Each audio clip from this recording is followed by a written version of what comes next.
বুধবার সামাজিক যোগাযোগ মাধ্যম এক্সে দেয়া এক পোস্টে স্যান্ডার্স বলেন, ইসরায়েল যদি ইরানের সঙ্গে যুদ্ধ চায় সেটা তাদের নিজস্ব ব্যাপার, কিন্তু যুক্তরাষ্ট্রকে সেই সংঘাতে জড়ানো ঠিক হবে না।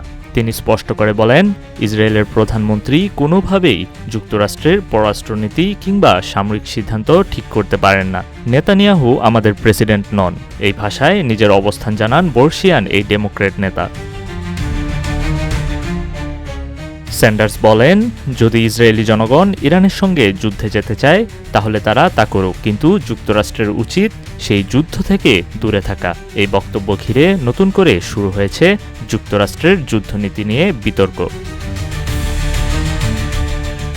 স্যান্ডার্সের পাশাপাশি যুদ্ধবিরোধী অবস্থানে রয়েছেন সিনেটর টিম কেইন। দুই ডেমোক্র্যাট মিলে যুদ্ধ থেকে যুক্তরাষ্ট্রকে সরিয়ে রাখতে কংগ্রেসে একাধিক প্রচেষ্টা শুরু করেছেন তারা।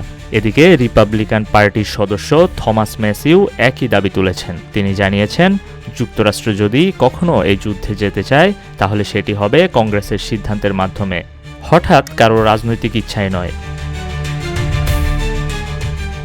থমাস মেসির মতে এটি আমাদের যুদ্ধ নয়, আর যদি কোনোদিন হয়ও তাহলে আমাদের সংবিধান অনুযায়ী সিদ্ধান্ত নিতে হবে। প্রেসিডেন্টের একক ইচ্ছায় যুদ্ধ করা ঠিক নয়। ইসরায়েল ইরান যুদ্ধ কি শুধুই মধ্যপ্রাচ্যের বিষয়, নাকি এর ছায়া পড়বে মার্কিন মাটিতেও? বার্নি স্যান্ডার্সের বক্তব্যে পরিষ্কার, যুক্তরাষ্ট্রে যুদ্ধের সিদ্ধান্ত হবে যুক্তরাষ্ট্রেই, বাইরের কোনো নেতৃত্ব নয়, দেশ চালাবে সংবিধান। আর এই অবস্থান হয়তো ভবিষ্যতের যুক্তরাষ্ট্র ইসরায়েল সম্পর্কের গতিপথও নির্ধারণ করে দিতে পারে। নিউজ ডেস্ক, রূপালী বাংলাদেশ।